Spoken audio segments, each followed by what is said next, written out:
Good evening, and welcome to our very unique Fall Parents Weekend Convocation. I'd like to offer a special welcome to our many remote learners and their families, many of whom are up very early on Saturday morning. We miss seeing you this weekend, and we miss seeing your sons each day.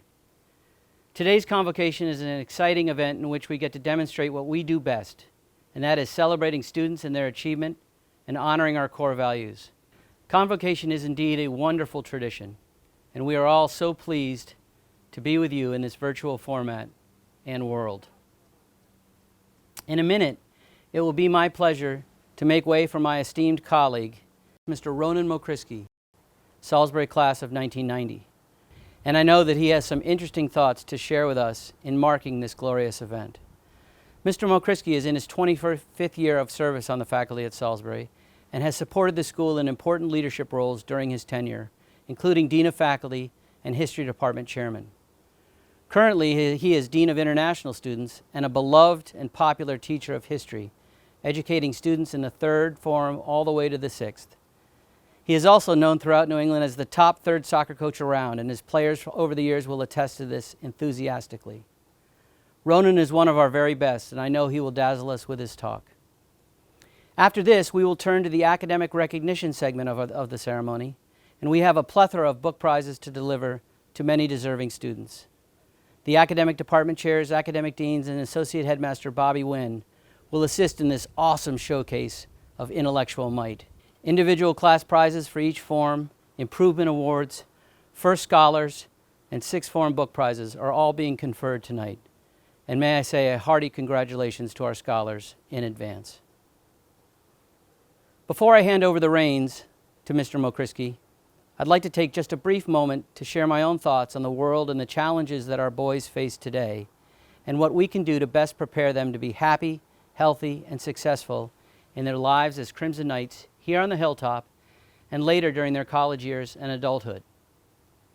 It has been said for many, many years that instilling confidence, embedding core values, and helping each boy develop a sense of duty and purpose are what characterize the Salisbury experience. This is what we do best, and it is at the heart of our mission. The question is, how do we do this in a rapidly changing world? I've been thinking about this idea for a few weeks, musing about the right message. And then on Tuesday, a new 6th form student, Teddy Brennan, delivered a brilliant chapel talk on a closely related topic, and my path and my words crystallized. So please bear with me. My family and I are avid tennis players and fans. We love all aspects of the sport, from the physical challenges to the mental toughness to the importance of etiquette and grace. In fact, we rejoiced this past weekend as our favorite player, Rafa Nadal, won the French Open for what seems like the 100th time. And of course, we're awed by Rafa's talent, but the root of our devotion is his sportsmanship. In our opinion, he is the kindest, most honest, and gracious sportsman in a universe of professional athletes. However, our adoration of sportsmanship and Rafa are topics for another day.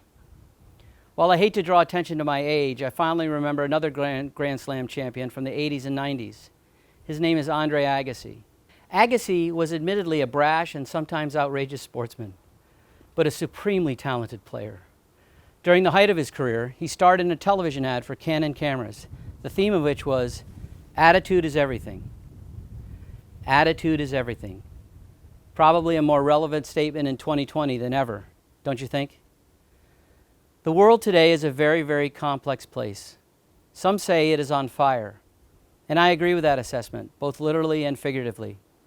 Massive forest fires are destroying much of the West Coast, and hurricane after hurricane is ravaging the Gulf and East Coasts. A deadly global pandemic saturates the world, leaving no one immune or untouched, and civil strife pervades our country and the globe, tearing at our communities. People are hungry and lost, and everywhere we look, there is anger and fear. Indeed, the world seems to be on fire. And certainly we have our work cut out for us in crafting some needed solutions. But where do we start? Well, one place to begin, I believe, is returning to a world where believing in each other and in our best selves is the standard. Today, unfortunately, we live in a culture, it seems, in which we fundamentally don't believe in the best of each other. Certainly not as we have in the past. For generations, parents taught their children to have trust in people, to believe that people are committed to a common good. President Kennedy, John F. Kennedy, famously spoke of a rising tide that raises or floats all boats. So why don't we believe? Why have we pivoted? One of the culprits I point to is technology. We live in a Snapchat, Instagram world where judgments are made as quickly as you can snap your fingers or post a picture. Did you see that person's new post? He's wearing this, so he must be that. Did you see his Instagram pic today? He must be this or that. That boy's pic shows him lifting weights, so he must be a knucklehead. And so on, and so on, and so on. Our boys are faced with this every day. Because of technology such as Facebook and Instagram and Snapchat, we are prone to something parents and teachers warned us to avoid at all costs: judging a book by its cover. Do you remember that wisdom being passed along? Don't judge a book by its cover. It's such an elemental truth, but still, we're apt to prejudge all too often. We assess the value of someone or something by its outward appearance, and often oh so quickly, based on one photo, one tweet, or one post. Funny hair? Don't like him. Bad shoes? No style. We all know this is dangerous and hurtful. We all know it's wrong. In this Snapchat world of today, we boil things down sometimes to a single image that tells a false narrative. And most of the time, we don't even know that we're doing it. So our stories get lost, our full stories. If we let them, assumptions and superficial assessments can rule the day and limit the richness of our world. And there are so many interesting stories to learn and to appreciate. So many incredible stories to absorb, to consider, to use to guide our own thinking as we consider what we believe. Don't judge a book by its cover. Open it, read it thoroughly, think it through, and then decide for yourself who someone truly is. Despite the many challenges we face today, I awake each morning with hope and optimism. Those who know me know I'm a ridiculously positive person. I try and see the best in things and in people, and most especially in teenage boys, our Salisbury sons. I also see great hope in the face of adversity. The COVID pandemic has dramatically altered the world for our children. However, channeling the aforementioned attitude is everything spirit, I would argue that this odd period of history gives our sons a chance to alter that one-frame image culture. Without the opportunity for the skydiving post or the beach party selfie, there are more moments of reflection and possibility. I believe we've been given the gift of time without constant motion and interruption, time to listen to and to form and present our full stories.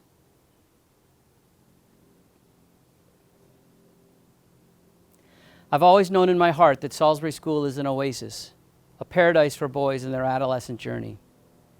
Here our boys are known and loved for their strengths and for their weaknesses. On this hilltop, they are safe to be whomever they wish to be. There are countless opportunities for boys to take risks, try new things, and redefine who they are and who they can be. Throughout my 30 years on the Hilltop, I have watched boys enter Salisbury with a narrow view of self-identity and a limited platform for self-expression. I am a football player. I am a musician. I am a scholar. Just like those single image posts on Instagram, they come with a hashtag. Hashtag laxplayer, hashtag mountain biker. But the truth is, there are no simple definitions that genuinely tell a person's full story. Each boy's narrative is rich and worth hearing and witnessing in its entirety. I remember a particular journey of an advisee, a young man named Ray. Ray came from Chicago to Salisbury as a hockey player of note. That was his primary focus. However, while on the Hilltop, he discovered that he was also an accomplished artist and a very fine scholar. Ray went on to the Chicago Art Institute and is now a published author and illustrator. Another advisee, Connor, had thought his path was leading him to Ivy League lacrosse. Yet in his sixth form year, he realized that he was every bit as taken with math and science as he was with sport. He's now at Cal Berkeley in their esteemed engineering program. I could go on and on. On the Hilltop, We look past the insta-pick because it is limiting and incomplete. We know that the path to self-discovery is not a straight line. It is jagged and hilly and even rough at times.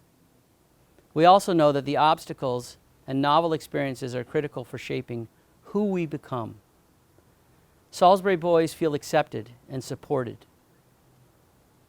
I see it every day in the faces of our 300-plus knights. They feel known and loved for who they are. These boys are our hope.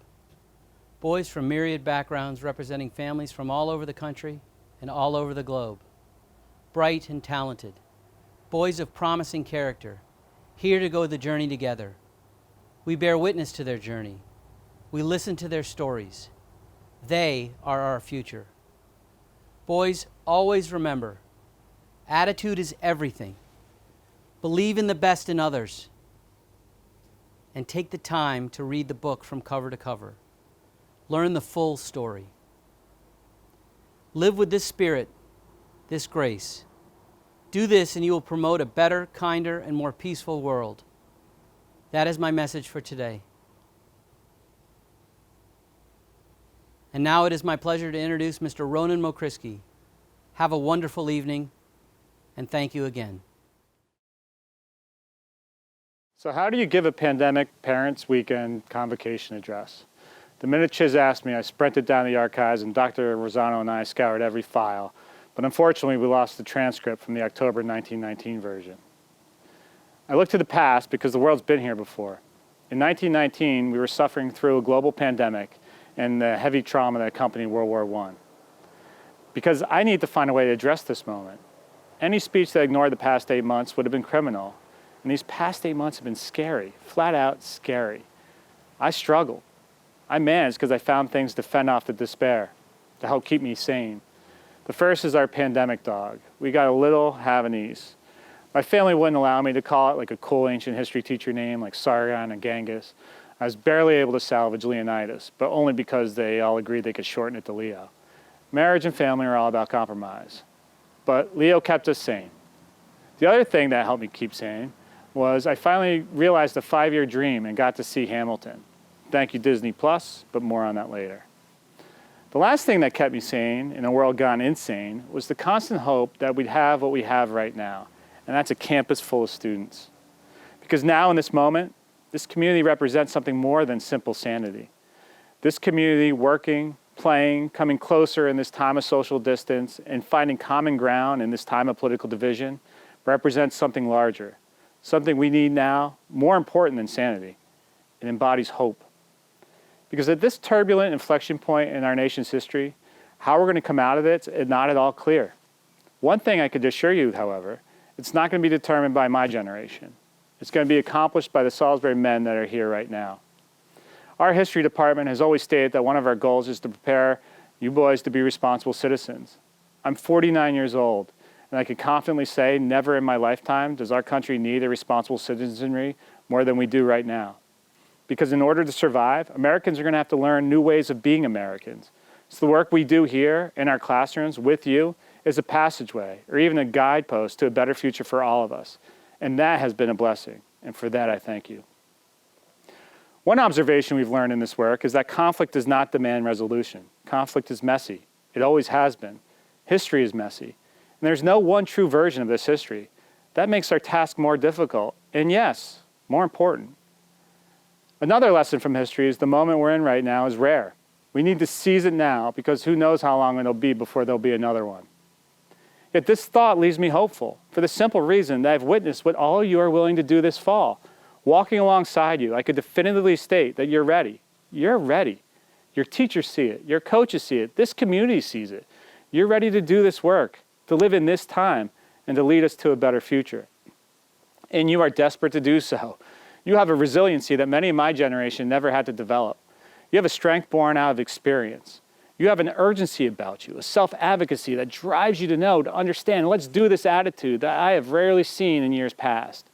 Whereas my Salisbury generation wrestled with keeping the donut machine on for longer or finding a way to get out in the woods before noon. Sorry, Mr. Hall, Mr. Sinclair, Mr. Barbato, Mr. O'Connor. You guys are trying to find ways to make the world more peaceful and more just. All this brings me back to Hamilton. Ever since Disney was kind enough to let me welcome a Broadway show into my living room, I've easily watched it a dozen times. I've listened to the soundtrack and related projects hundreds of times more. I'm obsessed. It's gotten so bad that my daughters have even banned me from humming the first 3 bars from Satisfied. And as a historian, I know that Hamilton is a flawed play about flawed people, written in an imperfect time, that gave my flawed and imperfect little life a big boost when I needed it most. Why? Why did it hit me so profoundly? I went down a million Hamilton rabbit holes and came across an interview from one of the original cast breakout stars, Leslie Odom Jr. He played Aaron Burr.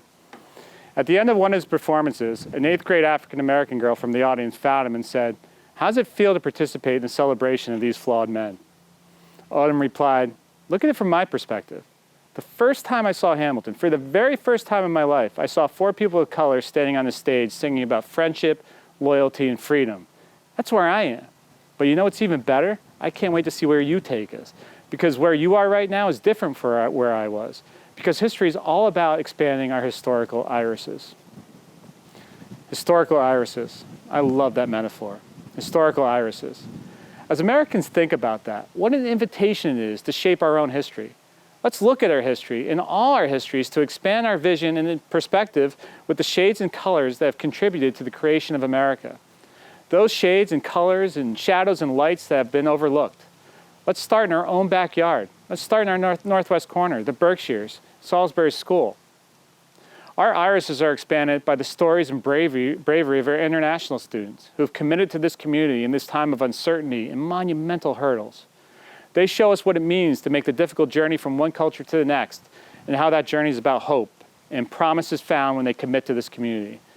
The very courage of their presence and their contributions to this school helps make the world more hopeful, and it certainly expands our historical irises. On Monday, thanks to the efforts of 4th Former Trey Deer, we celebrated Salisbury's first Orange Shirt Day, a national movement to recognize the experience of survivors of Indian residential schools.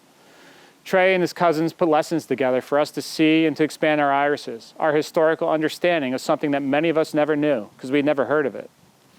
Residential schools were educational tools designed in part to teach Native Americans to be white and to force them to deny their identity and let go of their sense of self. It was horrifying to see this happen right up until 1996. We watched this presentation developed and shared by students for students to let in more light and color, to see more complexities and realities that would have been just as easy to deny. And this community, led by the students, didn't shy away from that. They could have closed their eyes and turned their heads, but they watched, they listened, and they were willing to feel what it was like to be taken from their homes and stripped of their identity. We felt shock and anger for them, and maybe for us, for never been taught this. These students articulated their own resolve to noticing and confronting injustice when it occurs. And that's what this moment's about. I think what Odom means when he talked about historical irises is that. My 5th and 6th form students are doing this by becoming public historians in our Searching for Slavery in Salisbury course. They're taking their time and looking at this moment by going back to the past in order to find and add the ignored history of all the people who have helped build this country and recognize their contributions, to hear their stories and feel their joy and pain, their love and despair, to open our eyes right in our own backyard. My students are practicing public history by learning and sharing these stories of everyday Americans like James Mars, an enslaved boy from next door Canaan, who exchanged his freedom for that of his parents at the age of 9, who worked, who endured, who obtained his freedom and contributed to the abolition cause by writing a book, James Mars, a slave bought and sold in Connecticut, and by spending the rest of his life fighting for the freedom of his fellow community members who are yearning to be free. They're learning the story of Elizabeth Freeman, 2.5 miles from here, lived during the Revolutionary War and heard all these tales of freedom and rights and liberty, and one day courageously strode out of her home, out of her enslaver's embrace, and filed manumission papers. And because of her, Massachusetts became the first state to abolish slavery. My students are not just learning this history, they're doing much more. In many instances, they're discovering it for the first time. Not because it was lost, because it really has seldom been looked for. Why do we not learn these stories? What blind spots do we have in this larger narrative of our collective history? These boys are going to find out. But more importantly, how can we be a part of telling these stories? Expanding irises is not enough. My students are looking for ways to share this history, to make it more public, to help our broader community expand their irises. They're excited. They're crushing it. I've never seen so many A+s in my career. The reviews are even better than Hamilton's. A little history joke there.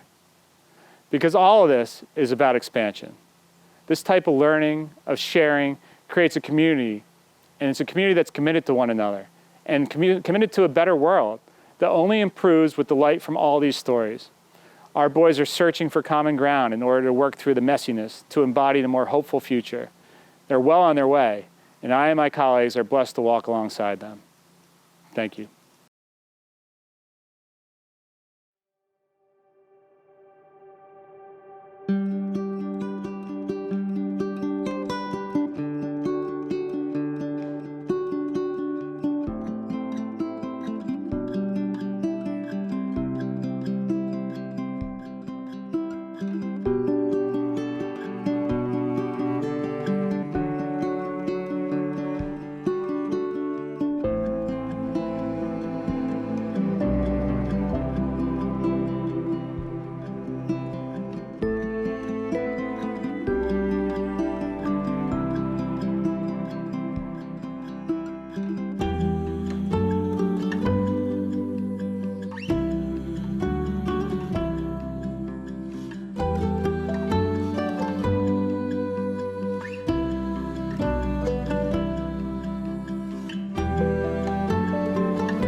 It is my honor and pleasure to recognize, on behalf of the faculty and staff, students who distinguished themselves academically and artistically last year. These are the course awards. Please note, students receiving individual course awards will be called upon one at a time. We do have several students who have earned multiple course prizes. They will be called up to receive their awards all at once. I ask the award recipients to come up as soon as your name is called to accept your award from our department chairs. For excellence in art survey, Otto Steinmetz. Congratulations, Otto. Thank you. Thank you. Appreciate it. For excellence in digital photography, Hayden Miller. Congratulations, Hayden. Thank you. Hi, Mom and Dad. Thank you for letting me come to the Hilltop. Great experience. For excellence in filmmaking, Christian Ratcliffe. Congratulations, Christian. Thank you. Thanks, Mom and Dad. For excellence in introduction to sculpture, Alex Salvatore. Thank you, Mom and Dad, for my great 3 years at the Hilltop. For excellence in introduction to sculpture, Chuck Wang. Congratulations, Chuck. Thank you so much.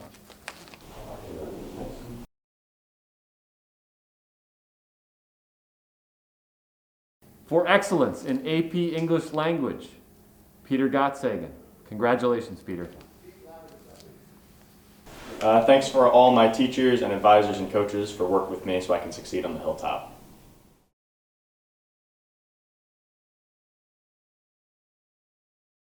The course award for 20th Century Global Issues goes to Harrison Rao.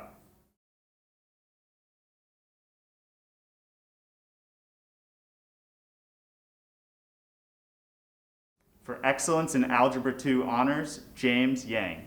Congratulations, James.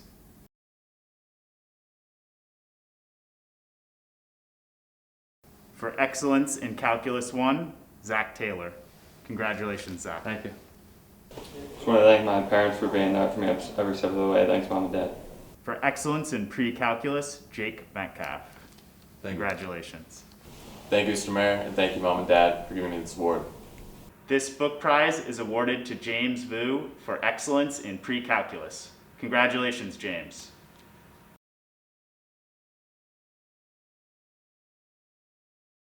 For excellence in AP Calculus AB, Jack Sheffitz. Thank you. Congratulations. Thank you, Mr. Mayor, for this award.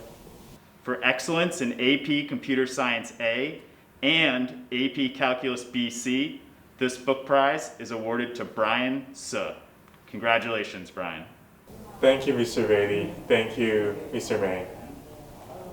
For excellence in AP Calculus BC, this book prize is awarded to Simon Tang. Congratulations, Simon.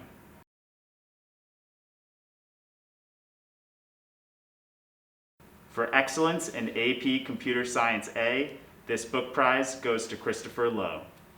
Thank you, Ms. Beatty. Congratulations. For excellence in AP Statistics, this award goes to Tommy Shu. Thank you, Mr. Beatty and Mr. Hargrove. For excellence in AP Statistics, this book prize is awarded to Nicholas Gray. Congratulations. Thank you. Thank you to Mr. Hargrove for being an excellent teacher, and thank you to my parents for supporting me. For excellence in economics, this book prize is awarded to Alec Hackman. Congratulations. Thank you. Thank you, Mr. Hargrove, for giving me this award. I really appreciate it, and thanks to my parents.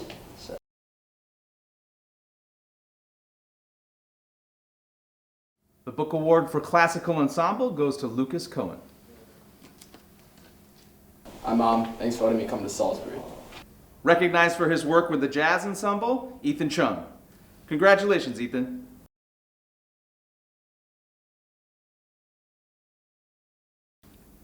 For excellence in jazz history, Junho Sun. Congratulations. Thank you. Thank you, Ms. McCurran, for this award. Go Jazz.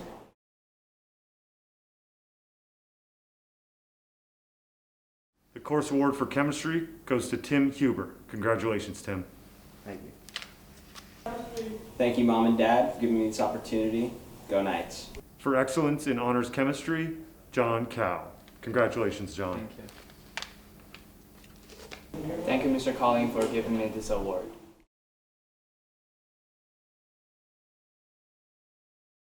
For excellence in French 1, Chris Hernandez. Congratulations, Chris. Thank you. Thank you, Mom and Dad. The course award this year for French 2 goes to Cole Eichler. Thank you. Congratulations, Cole. Thank you. Thank you, Madame, for the award. Such an honor. Just happy that I could be in your class last year, and I hope for just as good of a year this year. For excellence in French 2, Jack Lambros. Congratulations, Jack. Thank you. Thank you, Madame Delphos, and thank you, Mom and Dad. For excellence in French 3, Kalum Chao. Congratulations, Kalum. Thank you. Thank you, Ms. Barbato, for this award. I want to thank my parents. For excellence in Latin 2, Russell Judge. Congratulations, Russell. Thank you. I just want to say thank you, Mr. Gotsagan, and thank you, my mom and my dad. For excellence in Latin 2, Ilya Lindy. Congratulations, Ilya. Thank you, Mr. Delphos. Thank you, Mr. Gottsagen, for teaching me Latin, although it's not my favorite subject. You make it good and easy to learn. And thank you, Mom and Dad, for allowing me to be part of the school and being part of Mr. Gottsagen's class. For excellence in Mandarin 2, Henry Kim. Congratulations, Henry. Thank you. I'm thankful for my parents and my teachers for making this possible. For excellence in Mandarin 3, Daniel Shaw. Congratulations, Daniel. Thank you. Thank you, Mr. Lowe, for the Mandarin 3 prize. Appreciate it. For excellence in Mandarin 4, Wilson Lukminto. Congratulations, Wilson.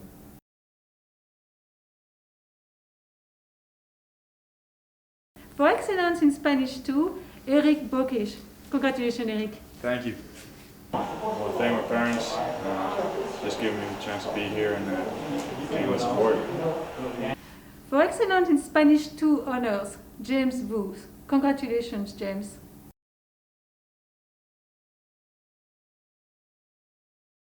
For excellence in Spanish 3 honors, Marco Wimoshov Gonzalez. Congratulations, Marco. Thank you. Thanks, Ms. Montanez, for this award, and thank you so much, Dad. Appreciate it. For excellence in Spanish 3 honors, James Jalik. Congratulations. Thank you.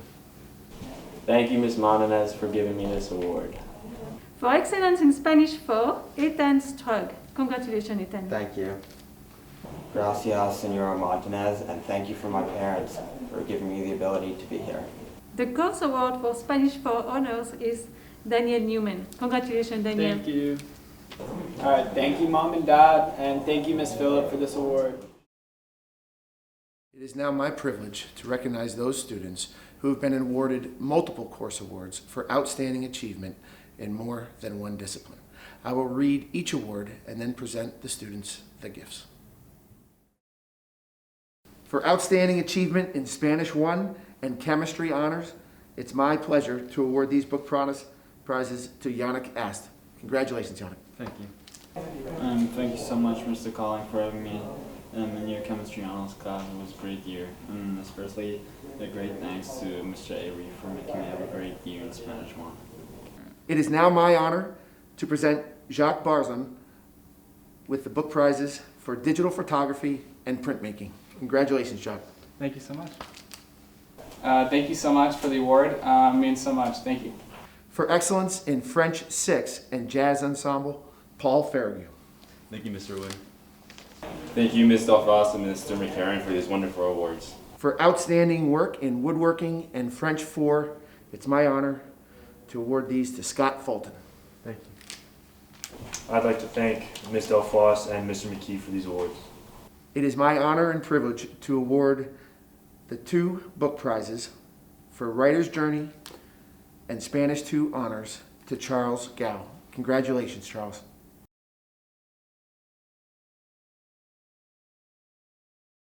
For outstanding achievement in foundations in English and literature and biology, it's my honor to award these book prizes to Patrick Jing.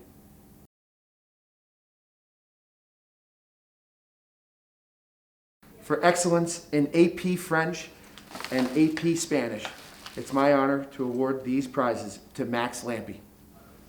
Thank you. Congratulations. Thank you. Muchas gracias, Señora Phillip, et merci beaucoup, Madame Barbero, pour les récompenses. For outstanding achievement in Latin 4 and woodworking, it's my pleasure to award these book prizes to Will Mangle. Thank you. Thank you, buddy. I'd like to say thank you to my teachers, Mr. McKee and Mr. Gottsaken, and I'd also like to say thank you to my parents for putting me on the Hilltop. It is my honor to award John Patrick with book prizes in Latin 1 and geometry. Congratulations, John. Thank you. Thank you, Mom and Dad.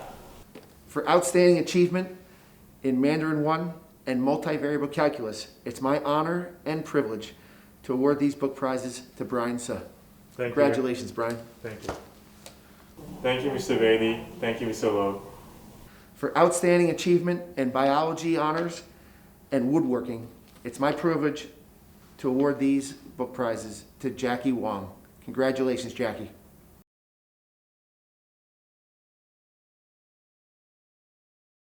For excellence in classic ensemble, multivariable calculus, and AP physics, it's my honor to award Simon Tang with these book prizes. Congratulations, Simon.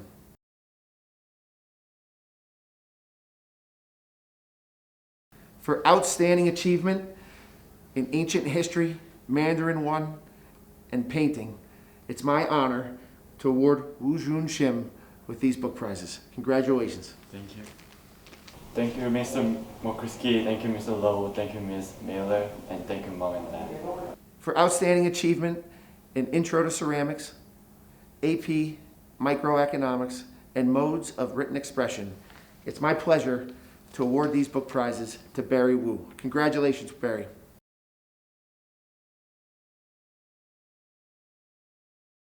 For outstanding achievement in Spanish 4, physics honors, painting, and philosophy, it's my honor to award these book prizes to Aiden Kennedy. Congratulations, Aiden. Thank you. Thank you to Mr. Ayer, Ms. Montanez, Ms. Miller, and Mr. Curtis for the awards.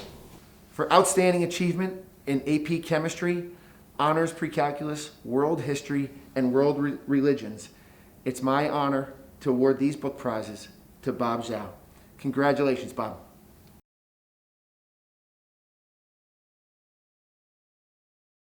For outstanding achievement in AP Biology, Classical Ensemble, Latin 3, Multivariable Calculus, and U.S. History, it is my extreme pleasure to award these book prizes to Christopher Lowe. Congratulations, Christopher. Thank you for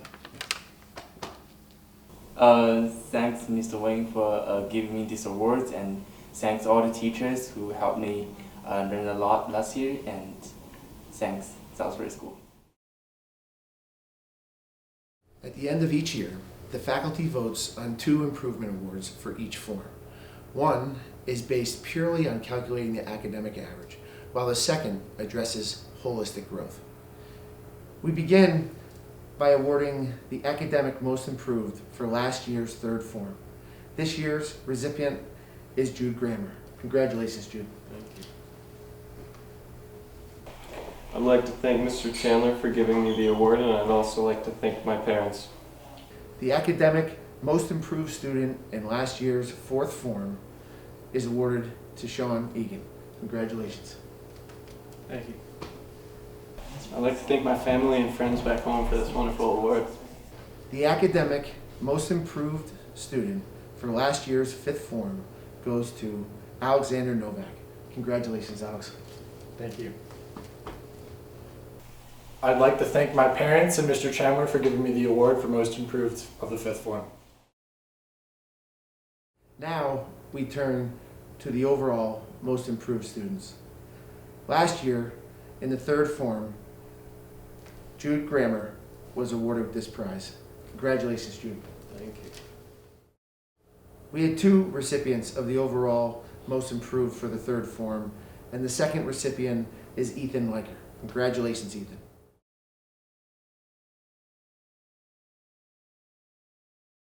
The overall most improved student from last year's 4th form goes to Ryan Wilson. Congratulations, Ryan. I'd like to thank my mother because she showed me firsthand that hard work and dedication always works out for you. And finally, the overall most improved student from last year's 5th form was awarded to Simba Chen. Congratulations, Simba. Thank you so much. Thanks to all the faculties for giving me this award. Thanks Salisbury for giving me the opportunity, and thanks my parents for raising me. Good evening. It's now my honor to present the College Book Awards to a select group of 6 formers. I will read the name and the description of each award and ask that the student come into the office to receive the award. We will begin with the Brown University Book Award. The Brown University Book Award is given to the student in last year's 5th form who best combines a high degree of ability in English expression, both written and spoken, with outstanding personal qualities. These attributes give promise that the student will be duly qualified for discharging the office of life with usefulness and reputation. This year's recipient is Peter Gottsagen. Congratulations, Peter. Thank you. Just want to thank my parents for working so hard so I'm able to study at the Hilltop and work so hard. Thank you. The Frederick Douglass and Susan B. Anthony Award. The University of Rochester sponsors this award given to recognize outstanding achievement in the humanities and/or social sciences. The recipient is selected on the basis of academic achievement, leadership, and community service during last year's 5th form year. This year's Frederick Douglass and Susan B. Anthony Award is given to Daniel Newman. Thank you. Congratulations, Daniel. Thank you. Alright, I'd like to thank my parents. I love you guys. And I'd like to thank Salisbury for allowing me to achieve so much. The Harvard Prize. Awarded by the Harvard Club of Boston, the Harvard Prize is presented to the outstanding student in last year's fifth form who displays excellence in scholarship and high character, combined with achievement in other fields. This year's winner is Tian Hao Lo. Congratulations. Thank you, Ms. Chandler. I want to thank Mr. Chandler for giving me these awards, and I'm grateful for the teachers and faculties in the Salisbury School, and I also want to thank my parents for helping me in the academics and other aspects of life. Thank you. The RPI Medal. The Rensselaer Mathematics and Science Prize is awarded to the outstanding member of last year's fifth form for his work in the combined areas of mathematics and science. This year's RPI Medal goes to Simon Tong.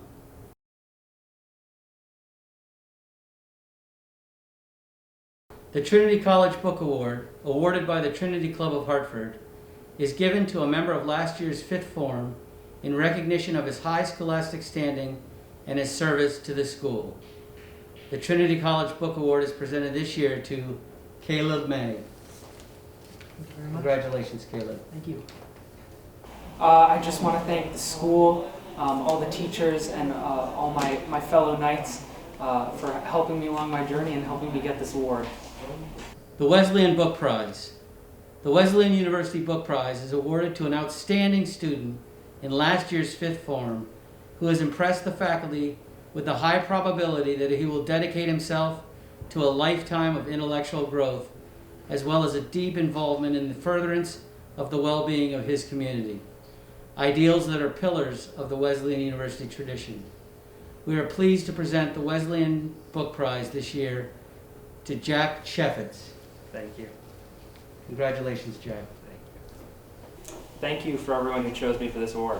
The Williams College Book Award is given to a fifth form student who has demonstrated intellectual leadership and has made a significant contribution to the extracurricular life of the school.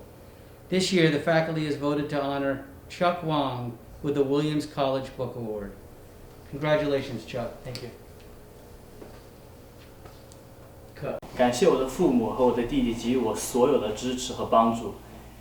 Thanks to my parents and my brother who gave me tremendous support and all of their help. And now we move to the first scholar of last year's third form. The award goes to Wen Zhuan Wang.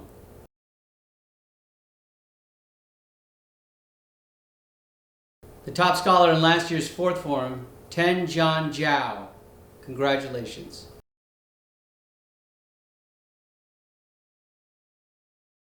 And finally, the first scholar of last year's fifth form is Tian Hao Lo.